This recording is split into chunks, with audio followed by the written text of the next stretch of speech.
Council Yolanda Grinstead, please call the roll. Director Howard, Here.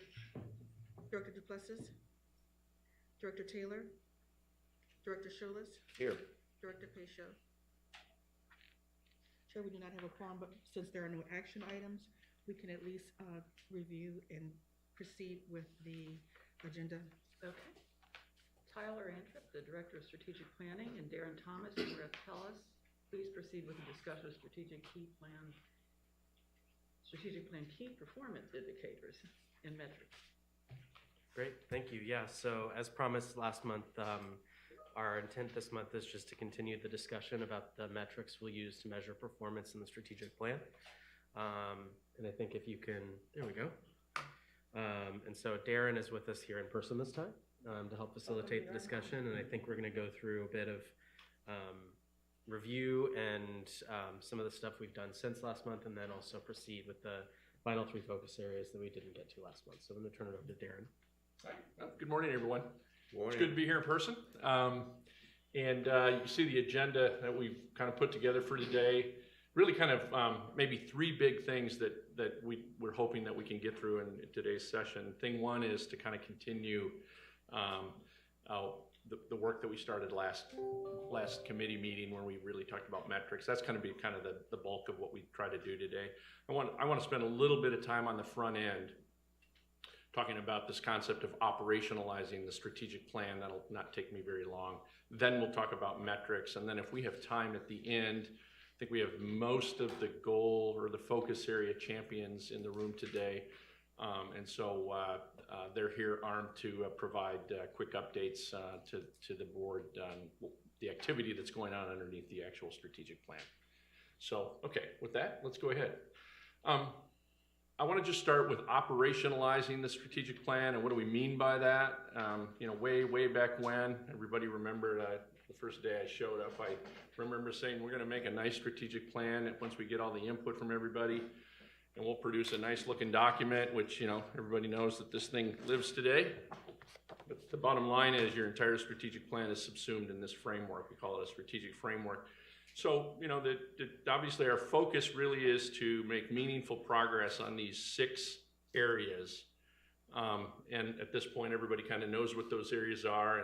And with the board's help, we were able to successfully establish some goals, and then more specifically, hear from the board about specific results. What are the outcomes that the board is hoping to see, that the organization needs to be shooting for? So with that as a backdrop, the way we try to operationalize strategic plans is to be very intentional with the execution.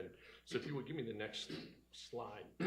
So essentially this is the exact slide that a month ago when we came before the board and presented what was going on. It was mainly done to say, okay, we are focusing on advancing progress in these 6 focus areas, and you can see kind of tactically the activities that are going on. Those progress bars in the middle, you can still kind of ignore those because we're still setting things up, but progress is being made. The main thing I want to share with the board is that the data on the right, when we came before the board last time, I was very intentional and said, listen, this is not the Sewage and Water Board data. These are just data from random data that we put in just to kind of show proof of concept. And so that was what we presented to the board the last time. So since we were here, this is what the update looks like. Hard to read, sorry about that. But what I will share with you is that up in the upper right corner where we have results, that is actual Sewage and Water Board data. And so since we were here last time and with the help of the board, we talked about the kinds of things the board would like to see presented from a performance standpoint in the KPI area. And so that is actual Sewage and Water Board data. Full disclosure, the data below it is still data they're placeholder data. We're still working on developing the various metrics and dashboards, and of course that's what we need the board's help with today. Can I ask a question? Yes, ma'am. So we have the results there, and it says, days of cash on hand, 216. We happen to know what the goal is for that, or our minimal is. Yeah. For most things we don't. What enables us to measure the results against goal? So by design, Jen, it's not a one-to-one relationship. Oftentimes what we try to do is bring metrics up to the strategic level. And that strategic level, the way what I would propose when we're looking at those performance metrics, I would say take your thinking to, we want to see meaningful progress on financial stability. How do I tell if I've had progress over the last year? Is there another chart that does that? Yeah, we're still building the data, Janet. So it'll take us some time because the data lives in a lot of different places. So we're trying to bring the data forward. Let's cut to the chase. I understand that you all would like to communicate in this way. I understand that we've been working on this since we've started the strategic planning process. But I think there still needs to be a walkover to plain speak. There needs to be a walkover to plain speak. Because as a physician, there's a certain way I talk to other doctors. But there's a different way I talk to that same patient to families.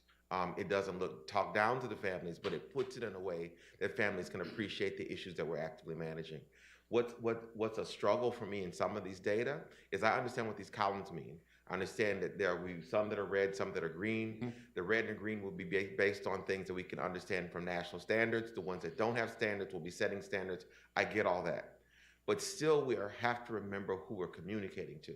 We're communicating to a larger public that needs to appreciate what progress looks like and what this data actually means and how to use that data. Sure. And so I'm fine to go through this process, but I always think we need to work with our communications partners.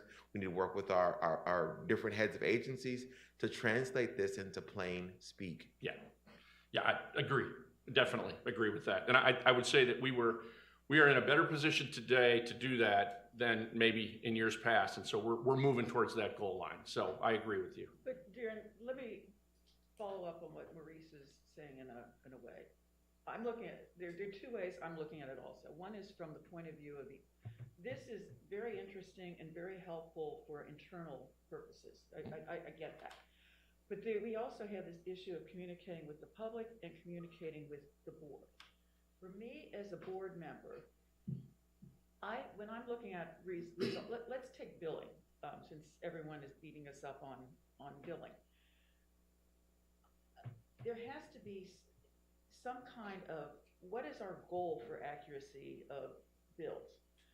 Where are we now, and where were we 6 months ago? So that I can trace whether we're making progress or not making progress. And so far, I get that information in different forms, sometimes in the board packet, like I get the data that comes from finance and some of the data that comes from customer service. But as far as this is concerned, I don't have a sense of where we're coming from and where we're going. Mm-hmm. And without that, an individual number is meaningless. Got it. And agree. And that's a great segue into where we're going next, okay. Because we're getting ready to also talk about, I mentioned here that we have metric information that is in the finance area. And right now, yeah, you're looking up here and you're just seeing a number and you're like, so what? The next thing I'm going to show you is start showing you visually what the dashboards are starting to look like.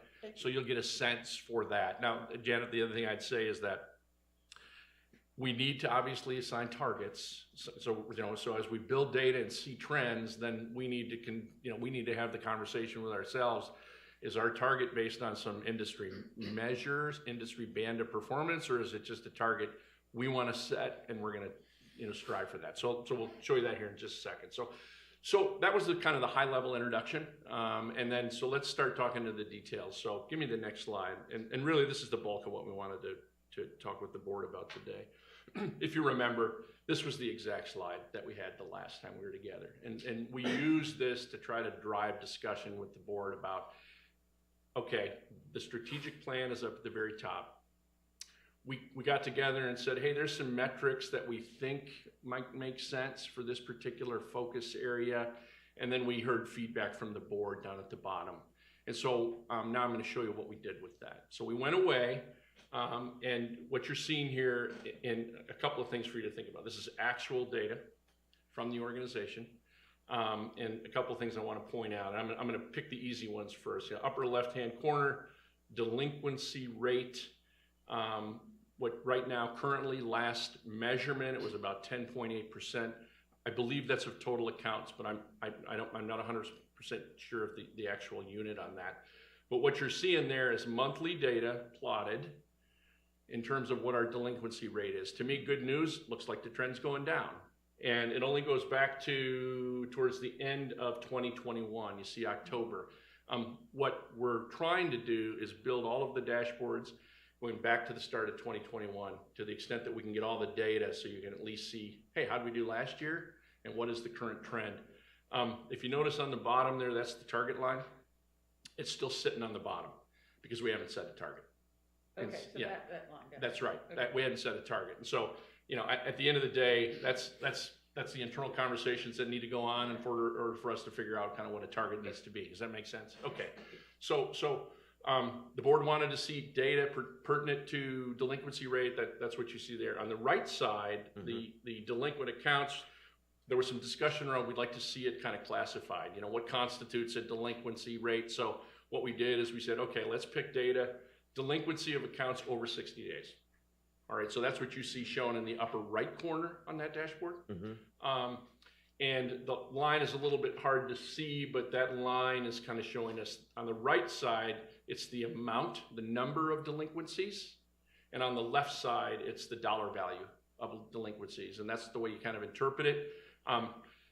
The actual 4 bars on the right side, we're not displaying that the way I'd like to see it displayed at this point, because right now it's just extrapolating from the past data and moving that's why those bars are all the same. But anyway, we'll get that correct.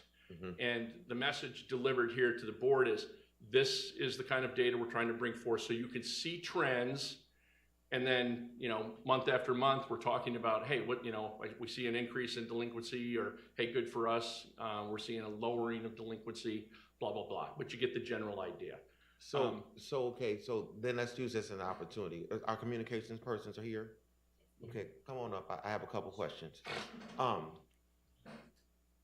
So what is the best strategy for taking this very wonky, very important internal data and making something that we can make a compelling communication with for the public or people? Because I'm not getting that, and I'm asking for that, and so I'm sorry to put you on the spot. No, that's all right, Dr. Scholas. I mean, Pull your microphone down there, right there. Good. this information will be used for public dashboards that make sense to the public. We will make that commitment to you.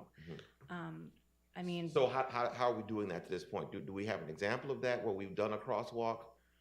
Well, so I guess not to answer for Grace, Please. but I mean, this dashboard is designed to be for the board. So this is for a different audience. Right. And I'm not confused we about are. that. I'm not confused about that. And again, I want to be very clear what I'm asking for.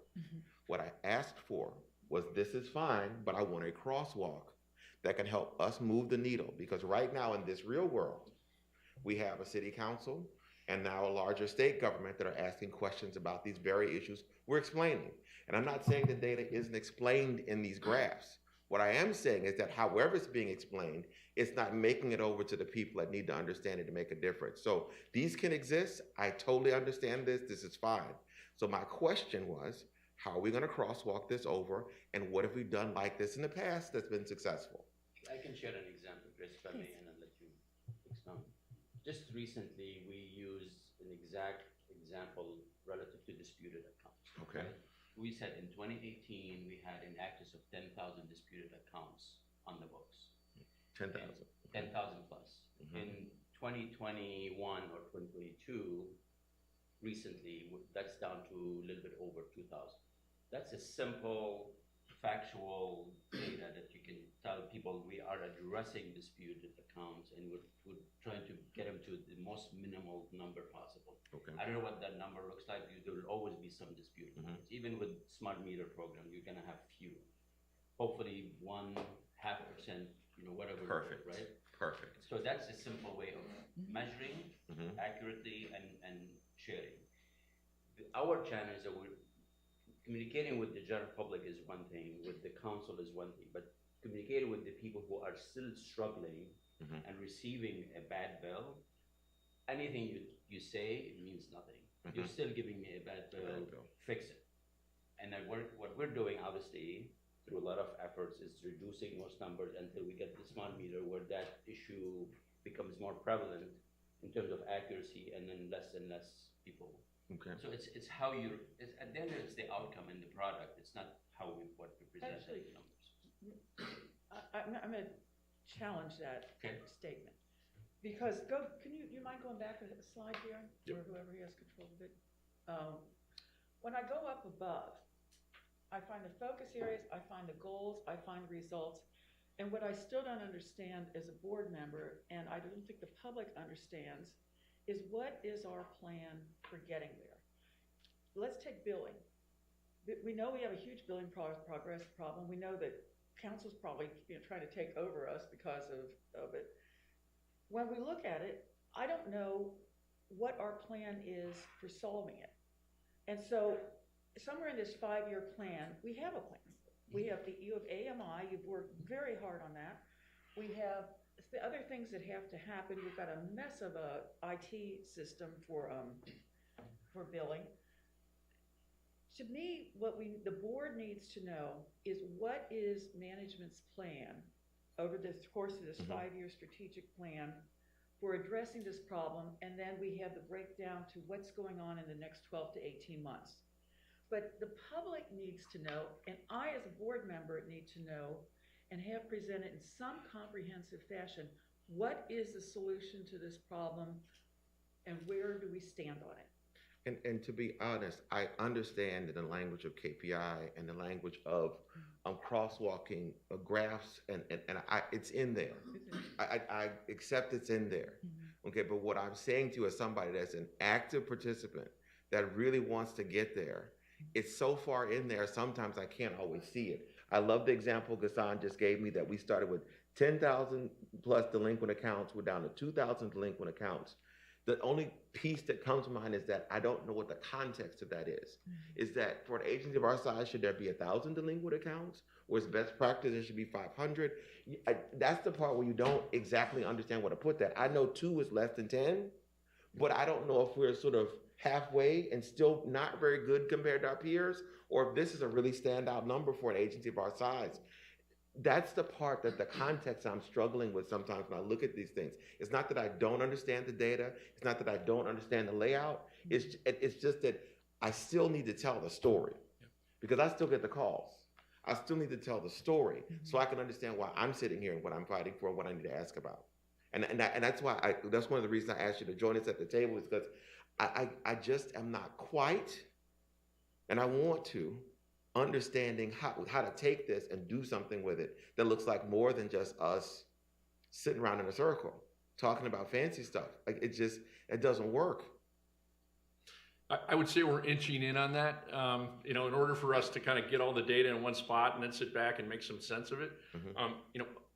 My personal opinion is it's not that big of a challenge to just convert the information that we know and have into something that is consumable at the level that you're describing to the folks that are our key stakeholders. So folks is me. I'm folks. I'm with you. I am with you. Right. So what we typically advocate is to produce quarterly performance reports. Sometimes those are pretty detailed internal documents. I mean, you already get a lot of that now in your board packets.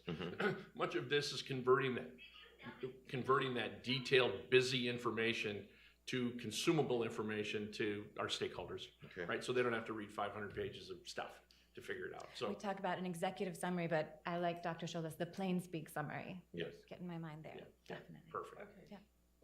But I'm still focused on the fact that we don't know as a board what the strategy is. We have goals, we have results, we don't have strategy. And that to me has been the missing piece from this whole plan. And I know there's a strategy somewhere. There has to be And I guess I know this is exhausting for everybody that's worked so hard on this, and I apologize. And maybe it's just a matter of semantics or phrasing. But again, we're the team that needs to be moved. Right. So let me maybe use another example, see if you think that's simple enough for everyone to understand it. So again, meter reading. We know that it's a challenge. We've admitted that it's a flawed process. It's full of opportunities for error, right? We've admitted that, and we have about 2 to 3 years worth of intermediate phase where we have to address it, and then all the metrics change when the smart meter is fully implemented. So in the meantime, what we've shared with you is that we've increased meter readers. That's one step. We have added another layer of quality control over those meter readers. We've purchased more equipment. We're advancing or we're changing the actual handhelds and how proficient and more efficient they are. Okay, those are key examples of key steps, and we've shared those through board meetings and what have you. I don't know how much more we can. I'm You're open. sharing them in a board meeting of Gasan. That's exactly what's happening. What we're not sharing them is in any kind of recorded form. Okay. And when it may be just the way my mind thinks, but as a board member, I want to have something I can look at instead of saying goals and results, which are very vague, which says, here's what we're doing. And you've just gone through a list of 5 very important things the public has no clue of, and it's hard for the board to keep track of. These are 5 things, and then, it's gotten us here, but we still have 5 more things we're working on. What are they? That's kind of what I'm trying to figure out here. And Maurice is trying to figure out something different, I think. No, and again, it's here. It's here. It's here. And I want to say that we worked hard to get here. It's here. The challenge is not always here in a way that, say Janet wants to dig down in a different area and I want to dig down in on. I shouldn't necessarily have to sit through what she wants to go through. And she may not have to sit through what I want to go through, but it should be possible. And sometimes that's when we look at these arcs and processes, it's not always possible. Like to me, when she has focus areas, goals, and research, this part right here, you see how we have 1, 2, 3, 4 down there? Those are some things that are expected goals. And we talk about here at the bottom of things that cash on hand, change orders, accounts at age based on change orders. All of those are things that we're sort of managing, that we're keeping an eye on, but there's nothing on that slide that says what we're actively doing. And I think that's the problem. So there's lots of data there, but nothing on this slide says, we know this is all insane. And what we're actively doing is this. He just gave us 5 great examples for another thing.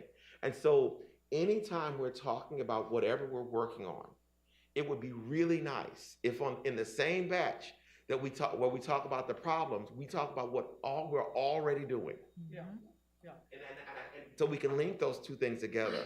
Because if we don't link those 2 things together, it's not coming across right. Yeah. I mean, I think, like you said, we are there, and I think Renee can give you examples of what we're doing, and eventually it's going to be apparent, right? I mean, maybe you can give us example of a few things you're doing. And I don't know if tactics come to mind, at least personally. And I'm happy to provide maybe in the next couple of weeks. I want to make sure that I understand what you're looking for and what you want to see. And I know the metrics are the outcome of all these actions behind the scenes, which you're not privy to. But for example, the things that Ghassan said about meter reading, those are described in the tactics of the strategic plan. They are included here.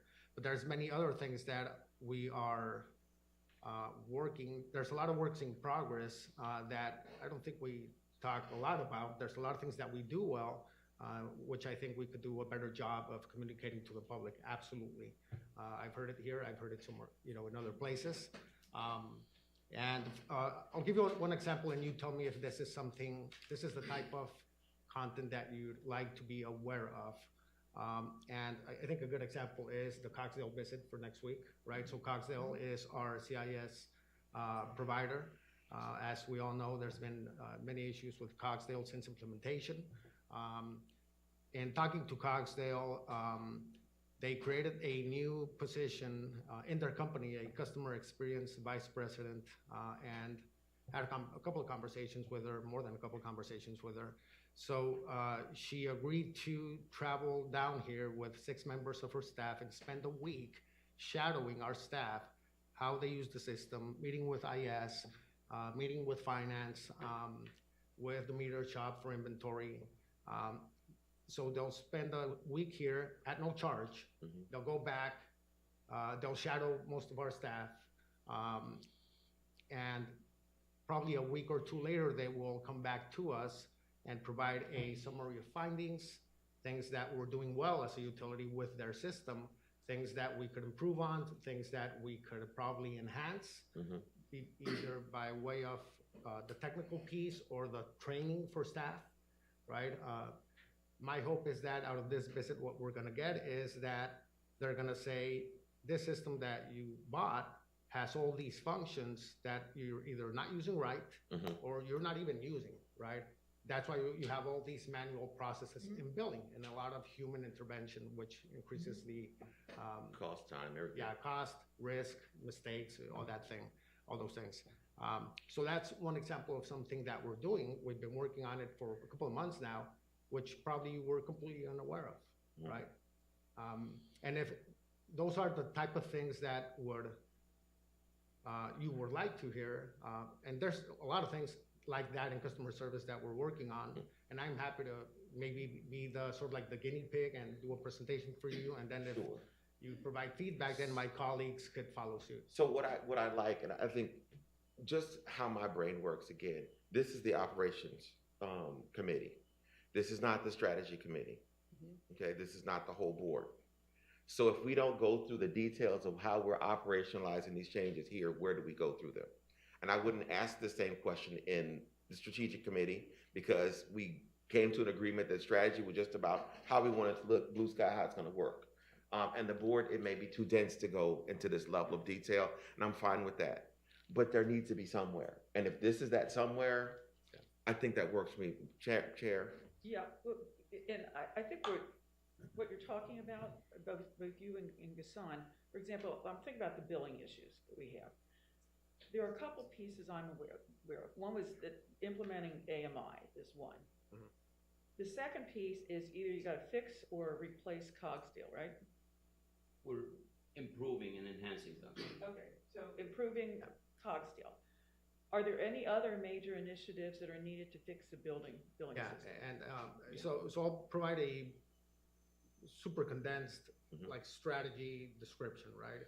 So let's say in 3 years we'll have AMI, right? AMI will be 99.5% accuracy in meter reads. That feeds the system, so we get 99%, 99.5% accurate bills, but like in 3 years. So what's the plan during those 3 years? And in my opinion, there's 3 components, which are staffing and training, right? The actual Cogsdale system, which is what we're currently working on, and then processes. Now, staffing is one thing, training is another, 2 different things, right, that we need to focus on, given everyone's inability to hire right now. So we could say in regards to staffing, well, we have a recruiting fair next week, right? That's an effort to staff appropriately. I can provide an update on training for customer service staff who interact with the Cogsdale system, right? Because having Cogsdale come is not enough, right? If our people weren't properly trained since the get-go, which is the feedback that I hear. So before AMI, train people, upskill people, fix the system as much as we can, right? Because I'm not sure that the system, it's all the system's fault. I think there is a lot, on our end in regards to skill sets. And then improve whatever process we can improve. And then parallel to that, the metrics that we have in customer service is, so reduce, for example, the number of bill disputes, but not only that, also reduce the time it takes to resolve the process of one bill dispute from beginning to resolved, right? The same for hearings, the same for escalations that come from any external stakeholders, and in the same manner for meter reading, continue increasing actual reads versus estimated reads, that sort of thing. So there is like you said, there is a strategy before AMI. Which I'm certainly happy to share. I'm not prepared at this time to share it the way I should, but happy to do so at your request. Right, but, and I guess what I'm asking for out of this process, because what you just said, Maurice, I sleep better knowing that we actually have a 4-pronged plan for addressing this. And when we did the implementation plan was supposed to show the steps that were going to be taken for the next 12 to 18 months and who was going to be responsible for that. What it did not tell me is long-term, what these 4 major components are. And I think if we can get something in a format, and it's obviously it's additional to what we have, where we go by our problem areas and we say, instead of burying billing in technology, we have billing as a problem. We have the major strategies we're pursuing to resolve this problem over whatever, the 5-year strategic plan. And then you have the accounting for where you stand on the implementation and the metrics. And at that point, if we could do that for our major problems, I think we'd have a better handle of what's going on. And I think we'd have something that we could go out and tell the public when they say, what's wrong with you people? What are you doing? Well, here's what we're doing and here's how long it takes to do it, but here's where we are. Yeah. So good conversation. Looking at me like I'm crazy. No. I'm fine. Go ahead. Now, I was just going to say that listening to Renee, I think it's a good example. The solution to some of our major issues is not sitting in one spot in the plan. The solution to our major issues is technically kind of scattered about, because executing on these focus areas is not going to just solve one problem. It's going to solve a myriad of problems that we're trying to address simultaneously. And so I think the trick here is when we're thinking about this, we might be thinking there is a singular problem that I'd like to get solved.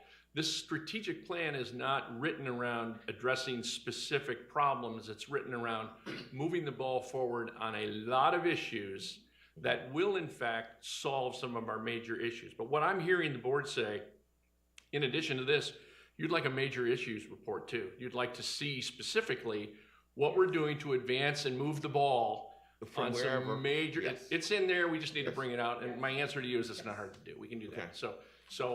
But we're still kind of in building mode a little bit, because the thing that we're hoping to get the feedback from the board on is, okay, this is what we think based on the results that you were looking for. To us, these are the best indicators of achieving those results. So we're still trying to build that a little bit, but we're not, hang in there. We're not far away from being able to bring some of these things forward. So let's go ahead and thank you, that was helpful. Yeah, good discussion. Thank you. So again, what we're trying to do is, and we're still sorting out how we'd like to kind of present this, render these performance indicators back to the board. So what we're really showing you here relative to financial stability, this is the emerging dashboard just on the metrics on what's going on. We still need to figure out target setting, figure out if there's any benchmark information that we can bring forward. We're still doing that. But have faith in the fact that we have data loaded into the tool that we're using, and we're going to be presenting that data to the board. Hopefully over time showing trends, getting your input on, hey, what constitutes a good target? And then in those cases where we have performance upsets, let's talk about it. Why are we not achieving what we want to achieve? And one thing I'm super excited about, excited, is that for the areas where we don't necessarily have national benchmarks, we have the opportunity to create the national standard benchmarks. That is really, that's powerful. And that's very forward-looking. And I think that's very modern. And I really like that, and I don't want that to get buried either. Be the benchmark. That's good stuff. Be the benchmark. Yeah, for sure. Okay, so that's kind of financial stability. And what we wanted to do is just kind of let you know where things stand on the other 5. Okay. All right, so a lot of discussion last meeting around customer service excellence and stakeholder engagement. And I apologize, we don't have notes from the board, but we took a lot of good notes. The next slide is going to actually show you what we're anticipating building from a metrics dashboard standpoint. They'll look similar to what you just saw. We just haven't got there yet. Yeah. So, we're focused on extracting data and presenting it similarly around customer service disputes. We know who owns that data. Our goal is to present that data to you monthly. Bar chart, line chart, whatever, pie chart, blah, blah, blah. one addition I have is I went to there's nothing worse than a board member that went to a workshop. I went to a workshop. Oh, I'm all over. And I like the concept of stats and stories. Okay, so stats and stories. These are the statistics that I really love. But when you bring this in there, if there could be a signature story that demonstrates that for all of us heart learners, it'll be a nice way of sort of encapsulating the data that's shown here. I know Ghassan's an engineer. My dad's an engineer. I totally get there. Like, why do we need a story? The story's in the data. But I think that stats and stories are wonderful. And that doesn't necessarily have to be in a spreadsheet, but like just something to highlight the point that you think the data is showing. That really, really is a nice way to drive it home and help people put it together. Yeah, yeah. To offer some commentary. So yeah, commentary around what's going on with customer disputes, commentary around what's going on with actual versus estimated meter reads. And then you can kind of just see the rest. We're trying to present average days of billing dispute resolution. How long does it take for somebody to get resolution once they come to us with an issue?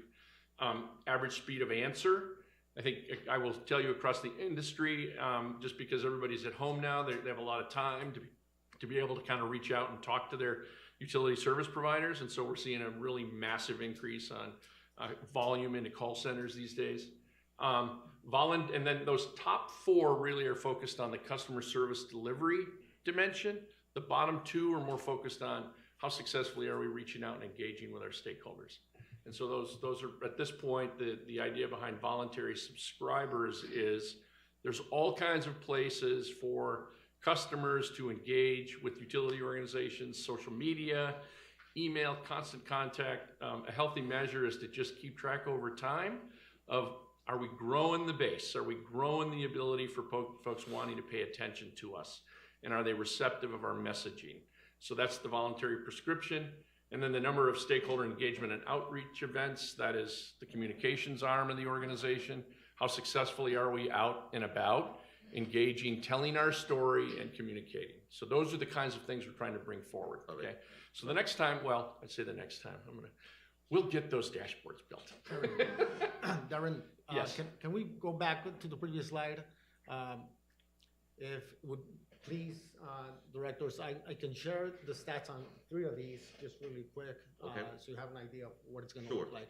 So we already talked about customer disputes. I don't have that monthly info, but I will provide that on actual versus customer disputes. I don't have the number, but I have the percentage of customer disputes in relation to the total number of customers that we have.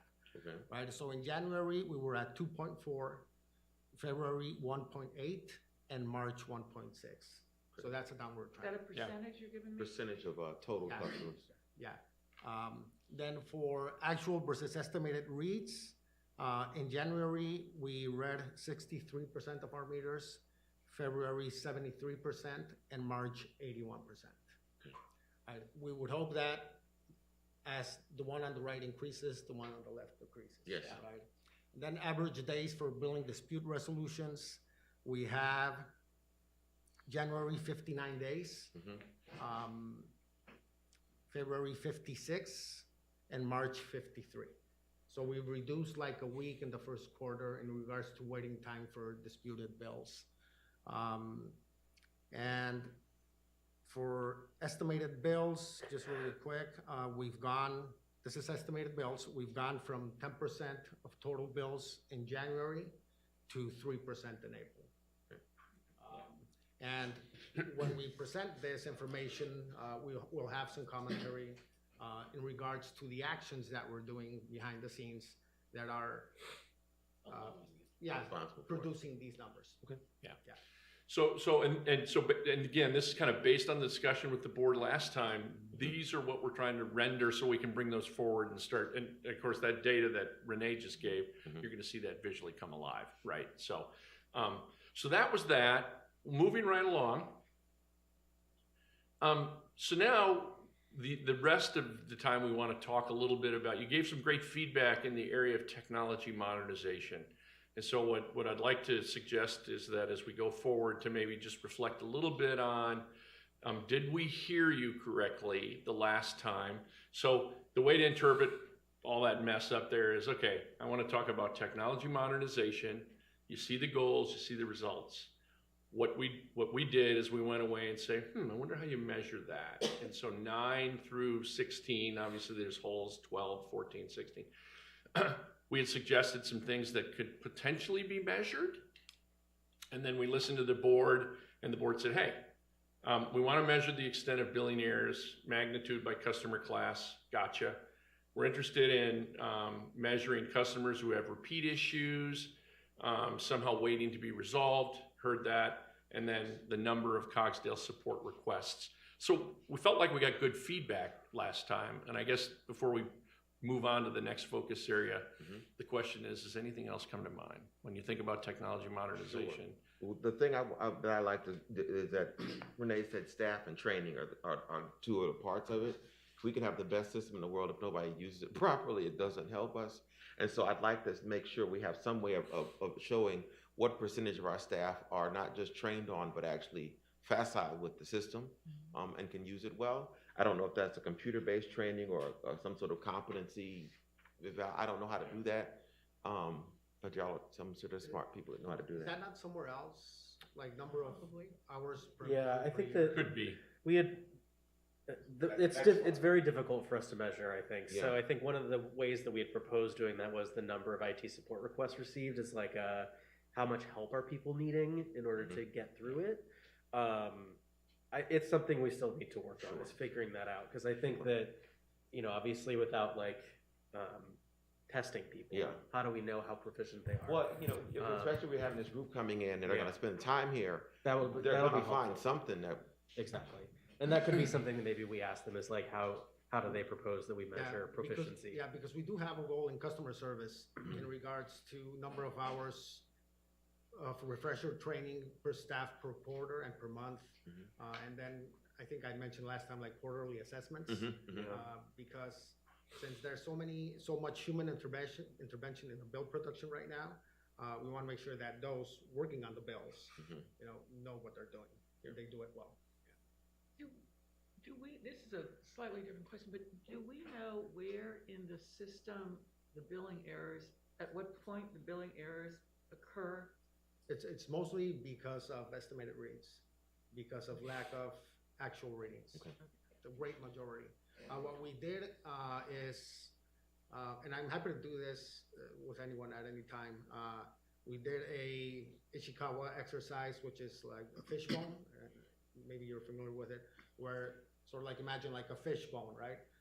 And then the head or the furthest to the right is your goal, where your desired state or outcome. And then you draw a line to the left and you work backwards, and every one of those little bones is an input or a process, right? So you identify every process and every input to like an accurate bill on the right. And then you dissect every single one of those processes to see and identify where the gaps are, and then to address or close Where those you gaps. choke. Yeah. So in billing, there are certainly some training. There are certainly issues with Cogsdale, which I'm hoping next week or within the next couple of weeks we'll have more information on that. And then also, and I mean the biggest culprit is lack of actual reads. Thank you. Yeah. Okay.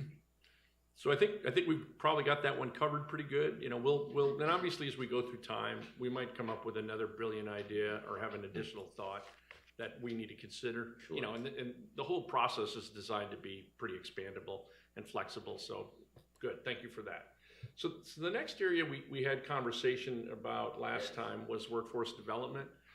So these are the notes, and I didn't feel like we totally vetted this area, and so I felt like maybe we might want to reflect a little bit more, just additional thoughts. Keep in mind, it's easy for us in this room to say, we should measure this. And then when we go out and actually try to do it, be like, it's like an act of Congress for us to figure out how to measure that. So, but bottom line is, we just want to make sure we're gathering input from everybody around, what constitutes good effective measurement in this area. So one of the things that blew me away when we were talking about this in discussion is that there are some people that have jobs, for example, we don't even have to go to the technical jobs. Some of the more clerical and support jobs that aren't proficient in Microsoft Office Suite usage. I don't know that I took a moment to think through that. But if you can't necessarily make sure the materials are pulled together and distributed to the right people, the rest of it is a no-go. So part of what I want to focus on as an agency, as we pour into our customers and our outward-facing thing, I want to pour into our people. I want our people to be so good that we have to worry about them being stolen by all the surrounding parishes because they're just so good. That's a terrible problem in some ways, but that's a good problem because that means we're making quality folks. I want our people to be the most poached people in the universe because everybody wants them because they know they're trained well. And I don't know what that looks like. So maybe if HR can take the lead and tell me how they're thinking about this first, and then I can sort of give my thoughts on what I think about just or how it hits me. I'll comment on that from a little bit on the operational side. And specifically, I took a look ahead of the slides, and with 20 and 21, training hours for employees as well as percent of employees will participate in training. So we're in a transition mode right now. I say with SWEPNO, the big topic is the West Power Complex, boom, boom, boom, new equipment coming. With that, you have to have the proper training. And I remember a couple of months ago, POCO Sloss indicated getting SWEPNO in line and learning industry standard. And that's what we've started. So one, to answer relative to the training on the operations side, we actually started this last summer with our operations staff as well as our technical staff of working with one of the private vendors who maintain refineries and power plants on outside of the public utility in developing SOPs and utilizing specialized software with SOPs. So we started that last summer, and that has provided a huge effect with staff because now we have a standardized SOP that you follow every time. And also with my experience in the military, also using those manuals that we did on engine duty, also on Naval Systems side, to formulate those SOPs and enhance those really towards SWEPNO operation with the West Power Company. So I just wanted to comment with relative training. We did that. Also this year, we performed 2 technical training sessions with our ops staff. One with the GE, the LM2500. That's just the basics, to understand the basics of turbines. And then we also with Woodward Control. So that is the basics, what we're trying to get our staff to come up to par with, because our staff understands our existing systems we have in place that's been in there since the 1930s and the 40s. They can do it with their eyes closed.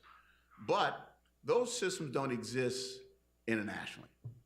Now we're going to new systems, modern technology, and we are training our staff up to that, working in collaboration with the private industry, with GE and Woodward Controls. We've started that since earlier this summer, is making a profound effect. So again, we had 2 training sessions this year, and we also have a specialized training session where we take in our basic training sessions and then identifying staff to go into these specialized areas. So with that said, we have 2 or 3 members that are going to go to Houston to GE's mechanical training on-site session in order for them to learn more of the basics. So the goal is always enhanced training. Now, I do agree, and I wrote your notes down, that what we need to do as leaders in that operations is really populate that dashboard, what I'm saying right now, in order to sell the story, because that's what's missing from this document. So that's one of it. And then one of the most important things is back to collaboration with industry, is we have a strong rapport now with one of the firm vendors, we can say our GE, General Electric's Engineering and Technical Advisory Group. And that group has really, we're paying, it's sort of like an annual maintenance type deal you pay for, that they look at some of your systems and your processes, but we're actually taking advantage of that, of working with their engineering staff, because again, we're going to West Power Complex, we're going to have new turbine systems, new turbines, but we're not the only power plant in the world. That's what I tell our staff. Now, we may be one of the few that can take these 25 hertz turbines and fix them with our eyes closed. Yes. But as we go to the new system, we have to come up to par to industry standards, and that's what we're doing right now. So I just wanted to comment literally on items 20 and 21. It's a work in progress. We're just starting. I would say we from this spring, we went from kindergarten, we were in first and head to second grade. Yes. And the goal is to continue to be like you, Dr. Scholl, as the MD or the PhD. Yes. That's really where we have to head in order to truly transition and really compete. Is there a certification or something that comes from these courses that you're doing? Well, they just get a basic certificate. The vendors will not say you're certified to their standards because. I understand. But the good thing, what we do have, we are developing our internal certification type process to give to the employees that when they go to these classes. So again, it's a step in the right direction. What we're trying to go through. Plus, we have to do it because transitioning to the West Power Complex, as the executive director has said many times, you just cannot wake up tomorrow and say, boop, I'm gonna go to work to the West Power Complex. It is not that easy. It literally will take 2 to 3 years to fully transition when that West Power Complex is up and running for our staff to be fully transitioned to rock and roll. It just takes time. It takes time and effort. There's challenges with it, but we're definitely doing that. So again, that's just my brief. I just want to do with number 20 and 21. And we do agree, I do agree what you've indicated earlier, you, Ms. Howard, is actually to take the data, what I've just said in the briefing, and to put that in the dashboard so you can actually see. Those are actionable items, I think, what you're asking for. Perfect. And one of the other questions, I'm sorry, Janet, I'm excited about this part here. This is good to me. There's a certain percentage of our employees that have to be trained at a certain level to meet some standards, like industry standards, like they have to be a level 1, level 3 That's operator at certain places. What I always want to know in these dashboards is, do we have any areas where we are in danger of our accreditation because we don't have people that are appropriately trained or with the appropriate certifications, or they did like Dr. Schultz and did do all of his continuing education credits and had to hurry up and do them in December. Yes. Like, there's just certain things that have to happen that's the kind of thing that's training and workforce development. It may seem individual, but it directly impacts our ability to function as an agency. That's what I want to know about before I'm surprised that, oh my gosh, we don't have enough level 3 operators at such and such location, and now we're having trouble with our regulation because they're saying our staff isn't good enough. I don't want that surprise. Okay. Does that make sense? Yep, it does. Yeah. So I think much of what I'm hearing still, and a continuation from the last time, is that we're really interested in trying to figure out a way to track compliance, those required certifications, required trainings. And Dr. Solis, you just said, and I also like to know what our vulnerabilities are, where are our potential gaps.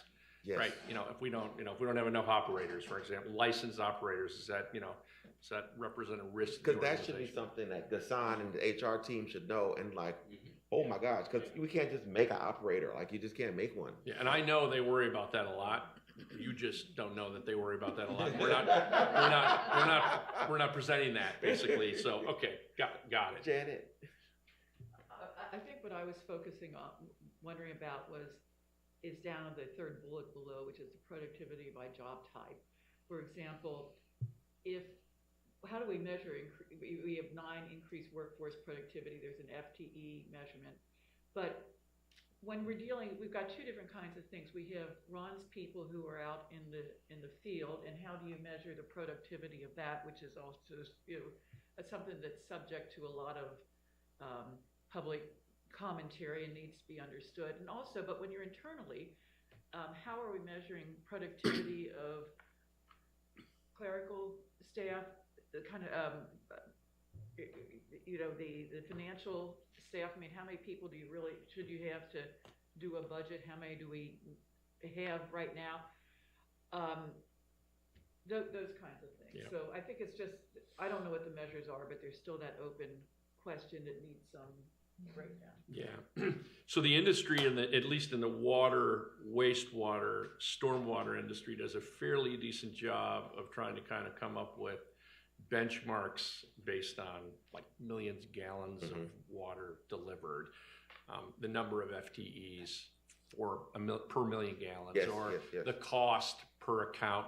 There are some industry benchmarks and standards. I will say that this organization is very unique from the standpoint of the size of its drainage capability. And so it's a little skewed, and you got to be careful when you're trying to kind of compare yourself to any kind of an industry standard. But the productivity, Director Howard, we can do it at a bigger scale, right? But what you're suggesting is, can we go in and look at it at a department level? Probably, but I think we're going to have to do some thinking. One of the things I was super excited about that Ron Spooner was talking about at one point, I think he was talking about, is a way to rate how difficult some of the jobs are, because I have a sneaking suspicion that there's a group of certain people that get all the hard calls, and then other people get the rest of them. And if you look at it, you say, why are these people taking 4 hours on their jobs and everybody else is finishing their jobs in 2? Well, it's because they get all the ones nobody else can do. And I think that in healthcare, the crosswalk is you can't compare a tertiary care health center to a community hospital. The tertiary care hospital gets all the people that know the community hospital can't take care of. So their metrics and outcomes are different. And I want to make sure that our stars that are taking the hard projects don't get penalized because they're taking the hard projects. Because their turnover times will be longer. They may have more problems because it was a harder job to do. Is there data, or can we sort that out? Well, I would say we'd have to look. There's no specific data written for what you're asking. I would say it's informal data, and part of the informal data is that's a good question you're asking, and that's the hard jobs, the complex jobs, will always perform those with the wealth of experience that you can depend upon.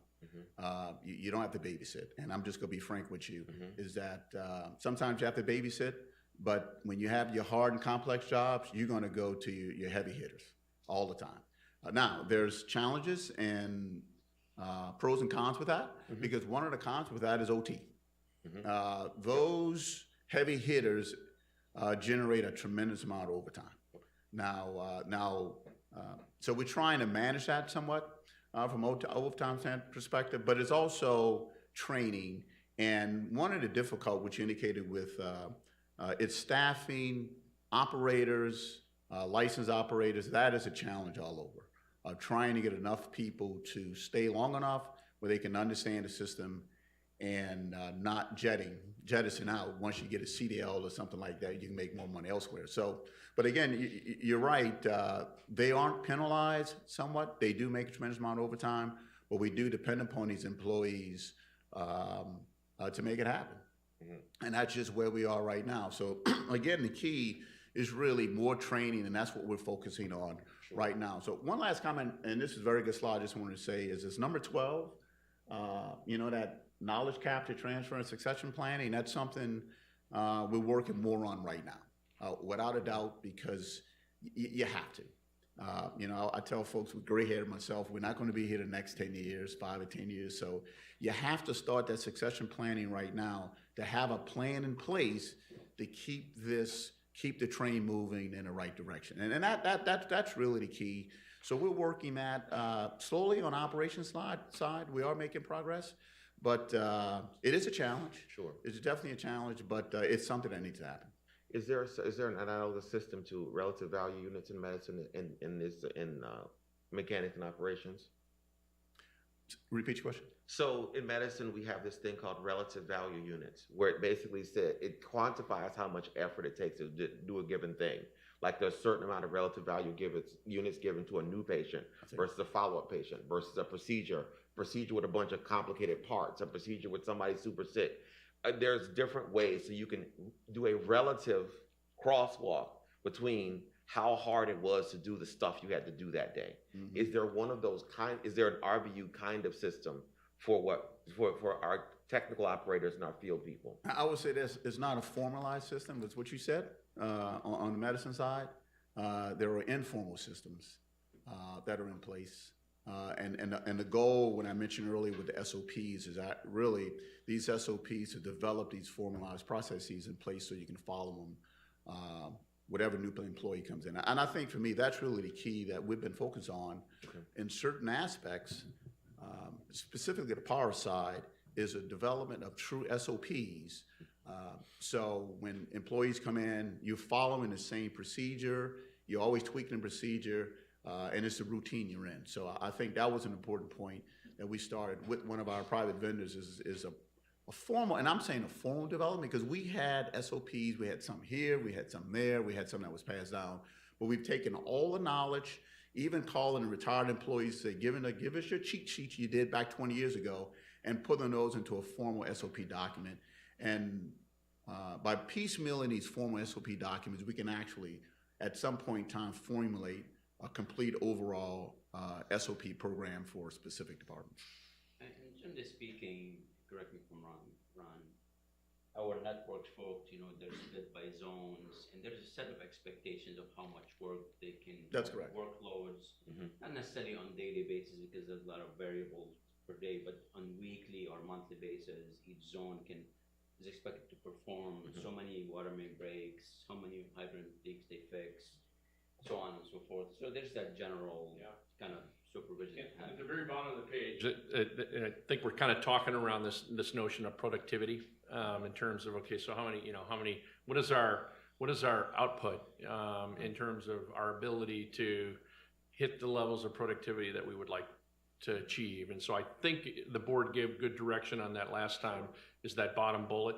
The thing we haven't done yet is, we've worked with Gray to develop his dashboards. We're working with Renee to develop those dashboards. We've yet to circle with Ron, Caitlin, Melinda, Dave, others. We're working on that. So, but we're really guided by the feedback we're getting. So I really like the idea, Ron, of talking about there's an informal structure where everybody knows what a hard job is. That should be written down somewhere, because what happens is, I understand that you want your trusted people to do those jobs, to take lead on those jobs, but we could be intentional about making sure there's a junior person along with them. That's correct. So by a time certain, they'll become a trusted person, and that'll cap some of our overtime problems. That'll make sure we don't burn out the people that are most valuable in our system. Like, that's just, I really think that's an area that really is right for us to get a big win. No, you're correct. Pros and cons to that, and part of that is development of those SOPs. You have something written, but then, and we are training the junior personnel, the young person come in. The issue is that we're fighting somewhat with, over the last few years, a brain drain, because you had a group of these folks, of employees that retired, and they take that knowledge with them. And so what we're doing now is, before you take that knowledge with them, let's take that knowledge, put it in the SOP, and then we can follow that. And then, in all honesty, it just takes time to learn a job, especially these complicated, complex jobs. If someone thinks I can come in on a turbine or water systems and say, I'll start at day 1, and by day 180 or 6 months, I will master the turbines, I would say you're fooling yourself. It literally takes 3 to 5 years to fully understand the power systems, where they would come in as a power systems 1 technology, and these are some new classifications you're trying to go to, up to that supervisor level. It takes time. And sometimes we have a group of employees right now, very hardworking. We're structuring them in such a way that, we're advising them, I have to say advising, if you have a chance to get more schooling, basic math, basic science after hours, do that. Also with civil service classes, basic math, basic science, sign up for that, because the basic A, B, and C's is definitely what's needed in order for us to effectively move forward. Perfect. Okay. So we have two more focus areas that we didn't talk about last time. So I'm hoping in the time we have left, maybe we can kind of work through those. Janet, I feel like I'm being your anchor today. I'm making us move slowly. It's okay. So the focus area that we want to focus in on, really is this notion around infrastructure resiliency and reliability. And you see what's in the plan up at the top. We really want to shift maintenance planning and workflows from reactive to preventative. We want to make sure we're replacing aged infrastructure, blah, blah, blah, blah, blah, and you see the results. So what we had proposed last time, which we didn't get to it, if somebody asked me, Darren, start measuring that, I would probably start with what is green up there. And it's mainly, I'll tell you what drives me there is that I know that there's a fair amount of industry benchmarks. So the first 33 and 34 are pretty benchmarkable in the industry. Actually 38 is very benchmarkable in the industry. Mm-hmm. But that said, what's the board think? When we wrote the plan, we heard, hey, we feel like you need to spend more time on preventative maintenance. I'm looking up in the upper right corner on results. Put the number of boil water days. Okay? That's the thing, everybody knows, they may not know what that means, they know what a boil water day is. That's correct. And we can give you, we can give you those metrics. And we give you the metrics based upon past priors of water tower and the water hammer program and what's happened now because it's a huge improvement. Now, you will have localized boil water advisories, and that's, some of that is out of our control. Like 2 weeks ago, if a contractor hits a main, you know, and if you hit a main in such a way, a 12-inch or higher, that you put out a certain section of New Orleans East, that's a boil water advisory. Those, once we learn, we mitigate, 2 hours later, the pressure's back up, but we have to go through the process of BWA. So I think everybody realizes that number is not gonna be zero, and I think it would that's never fine. be zero. But what people wanna understand is, I don't want there to be this perception that New Orleans East always has a boil water advisory and everybody uptown never does. That's not true. But I think this data helps us with that faulty narrative that you only take care of the people that are rich. And all the rest of us just get boil water advisors every week. And again, that's not true. But without being able to show that data, it's just you're just listening to people. I would say, Dr. Shows, you made an excellent point. And this is just me talking. I think there are cultural divisions in this metro area where some people believe certain income levels have a preference than others. I would say when it comes to Mother Nature has no preference. That was shown during Hurricane Katrina. I mean, you know, as a doctor, it was also shown through COVID. From an international standpoint of view, you can care less. But the fact is, you know, we treat the system holistically. The entire system is interconnected. It can happen anywhere. So again, what's happening now is a lot of construction work that's ongoing with the FEMA-related still Hurricane Katrina settlement money, and you have issues with those construction activities. You have aches and pains, and that's what's happening. But in the end, hopefully, is that you have a better infrastructure system. That's really the goal. Now, it is a tremendous amount of money being spent on the infrastructure system, but hey, you may be rehabbing 4, 5, or 6% of the overall system. So again, but the goal is to keep doing that in the future, and that's where future resources and funding would come into play. So again, we understand your concern, but I just me speaking, culturally, people just think one part of town is taking better than the other, but the board perceptions, we treat everyone equally. And I think we need to make sure we demonstrate that through numbers.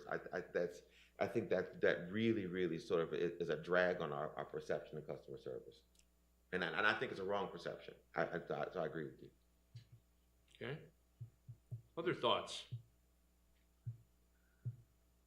We'll work with our consultant, and really the potential metrics should really enhance that, consolidate that, because right now the initial stage is really on the networks infrastructure side and the public right of way, but we need to, from an operations side, we have to put that power component in there.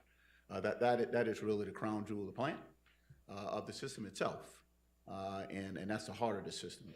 So we need to actually put those metrics up there because they are equally important to the utmost. Can I just? Do you have a way of measuring lost water?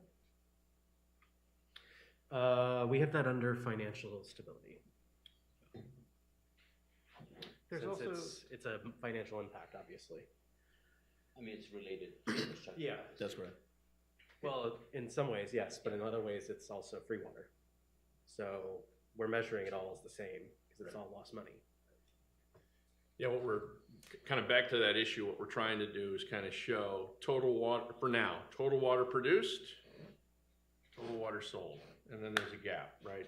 Total water sold doesn't always map up There's perfectly. components to that. Yeah, Yep. right. Yep, free water, lost Free water. and lost water. Yep. Right. And billing and meter errors too kind of factor into that too. So, yeah, but those The are, breakdown of what is free water versus what Yeah. is lost water probably would be key, and how we mitigate either is different. yeah, and so the way we're kind of getting toward that one is, as Tyler said, we have that in financial stability because that is that's essentially the cash register of this organization, so we need to keep track of it. And what is an SSO? Sanitary sewer Overflow. overflow. Okay, but And that's kind of, I know, a big industry thing because you have so many EPA, but our issue, of course, is water. Leaks more than wastewater. Wastewater. Yeah, because of billing Leaks. and on account I mean, of that- water. I don't know if they're both very important. Yeah.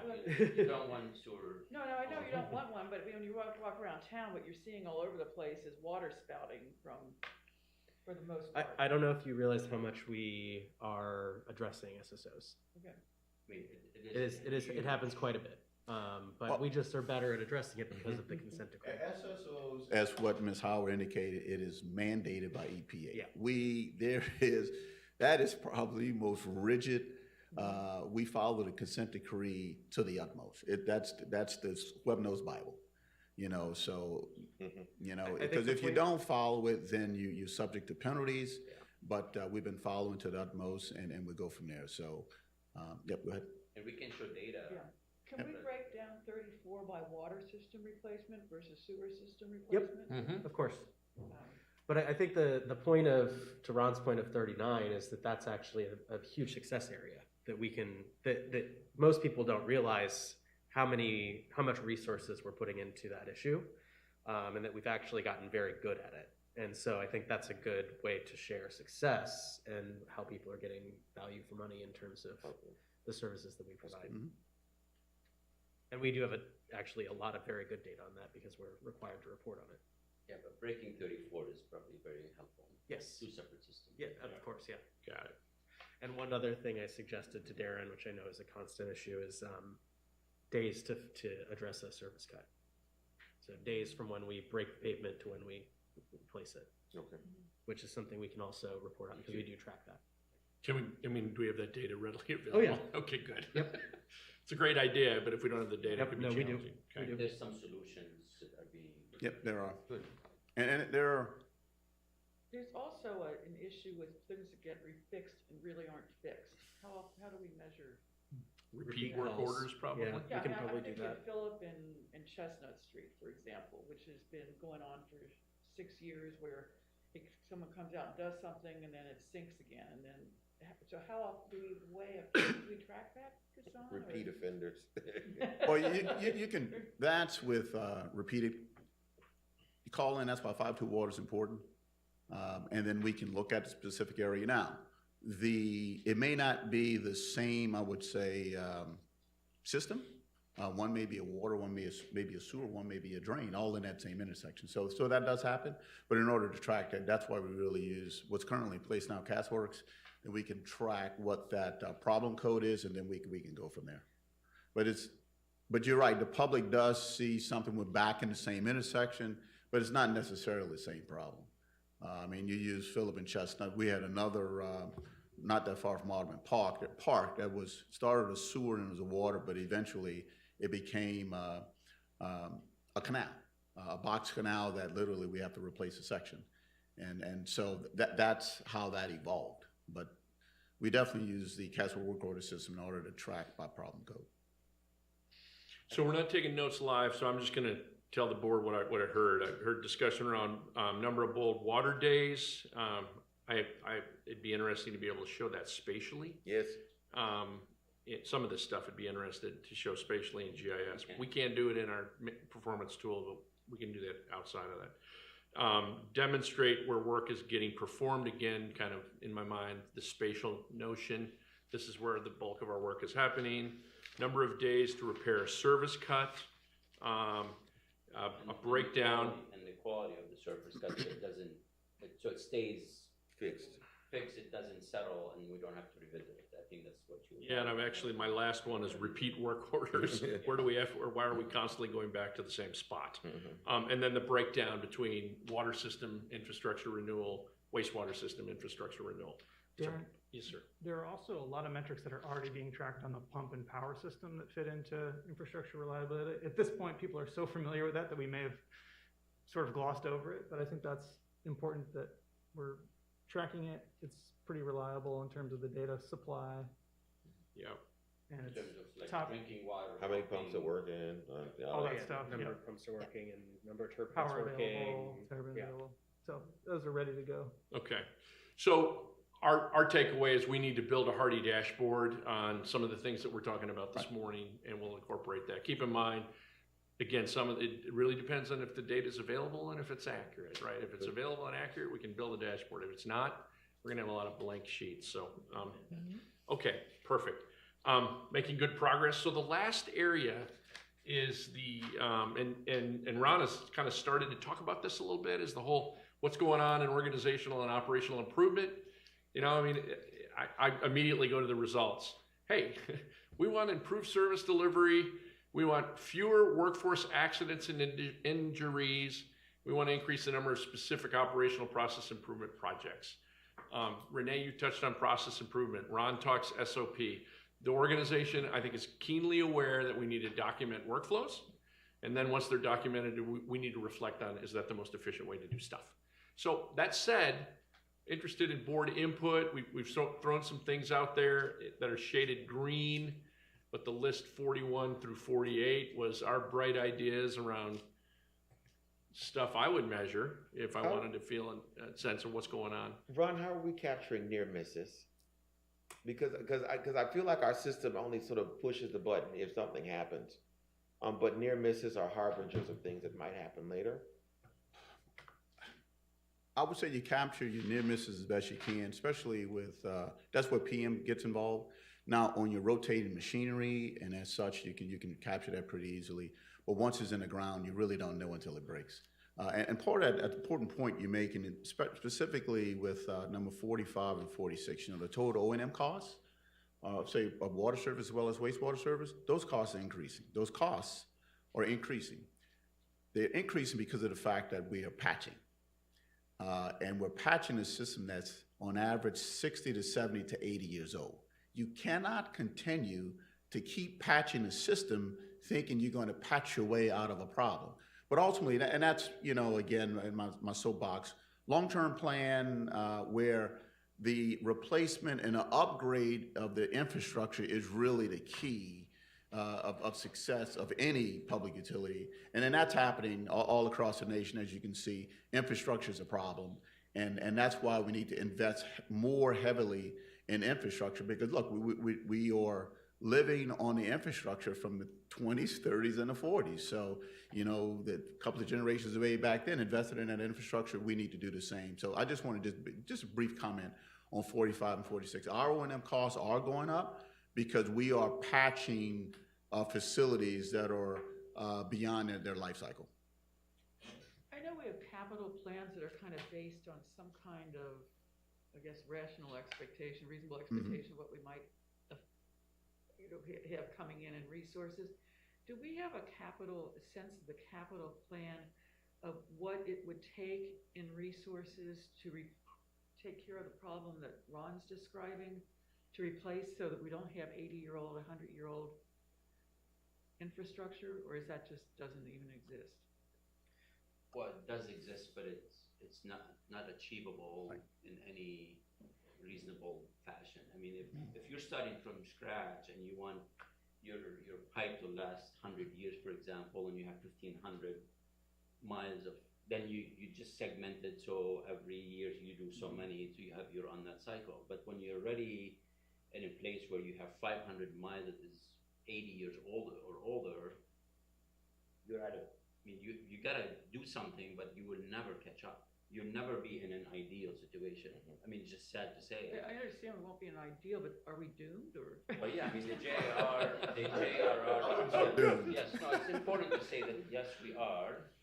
We're not neglecting it. Right. It's a function of time and money. The JRR is allowing us a great opportunity to replace as many as we can through the settlement dollars.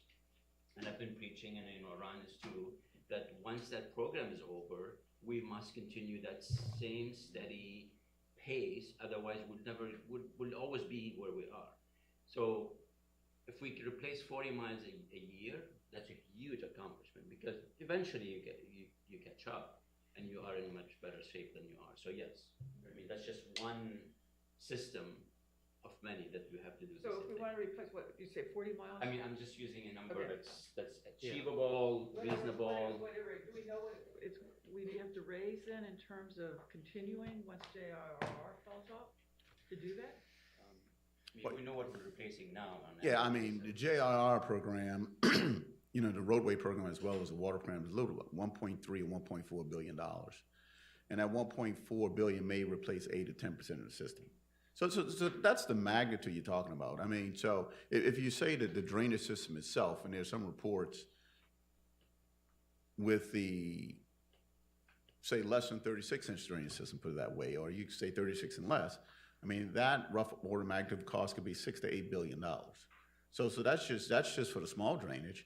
You can add another 6 or 7, say 4 or 5 billion, just if you want to outright replace the water system, and then the sewer system, you add another 3 or 4 billion. So when you look at the magnitude, you're not talking about chump change. I mean, you're talking on the order of 20 to 30 billion dollars, and if you do have that, then you would spread that over a 50-year time frame, as what he was saying. So you incrementally would stay in a cycle of replacing infrastructure. But if you don't invest in infrastructure, put the adequate resources in infrastructure, or you have the funding available, and there are reports I can say I've read since 1972 saying the same thing we're saying right now, that you have to invest in infrastructure. So, I mean, 72 is 50 years ago. And the fact of the matter is, you every little bit, even if you do 40 miles, 50 miles a year of each of those systems, that's a huge help compared to what we're doing now. But you need a funding source for that also. So what the future looks like after JRR is obviously bond. I mean, we're trying to get us to a place where we actually can sell bond for that purpose, and the SRF where it has a bucket that allows us to do routine replacement as part of the main replacement as well as lead service line replacement. So that has to continue, and we intend to do that. One thing I've noticed on infrastructure is we really haven't talked much about drainage here. We've got a lot on water, we've got a lot on sewer, we have increase the number of green projects, but do we need to be, what's going on with drainage? Are we?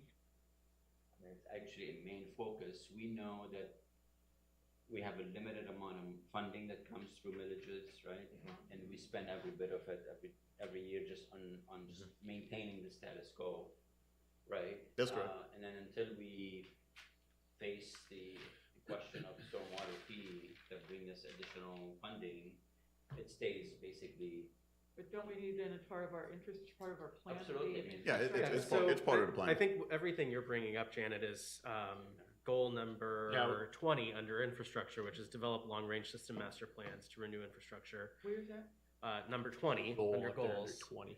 Because every question you're asking right now could be answered by the existence of a master plan, which we don't have. Yep. Right. So that's why we've set a goal to develop those plans over the next 5 years. But to answer pointedly, we do have plans, maybe not shown, but relative to drainage. I mean, we're obviously focusing on power because it's a huge component of drainage. We're maintaining canal, you know, in a more robust way than we have in the past, right? I mean, cleaning and maintaining, and then keeping an eye on planned maintenance of our pumps and generators. So that really is our drain system. So we're keeping it in a very good, stable place.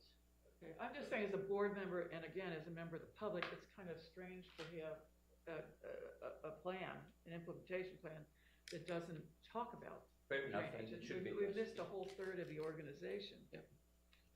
Maybe show how many miles of canals we maintain every year. Mhm. I mean, that would be a metric that we could show. I do, I like that. How many pumps are available? Yep. Things like that. So safety is I guess gonna fall in this area. One of the things I thought about is how many sick days are people taking, who goes on short-term or long-term disability, what do those numbers look like, and is it concentrated in a specific area or job type? I also want to understand pre-accident problems. I don't know how to do that in this industry very well, but like, you know, again, medicine, which what I'm familiar with, we don't just count like if the patient died, we count if they almost got heparin rather than hydrogen. If there was a H thing that got mixed up, but it was caught, before it actually happened, that's still an error. And we talk about that, and we can talk about where we're seeing conglomerations of potential errors. And the biggest story we got from that is there was a story in the paper everybody saw where the newborns got a dose of medication. It was a blood thinner. And the blood thinner comes in little vials that one concentration is 100 times more dilute than the other one, but the vials look very, very similar.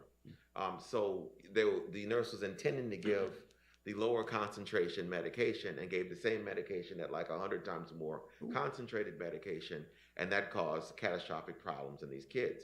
Well, that led to us, the manufacturer saying, why are these vials so similar? They ended up making the packaging different. So on visual inspection, you could recognize that's not the right dose, but it is the right medicine.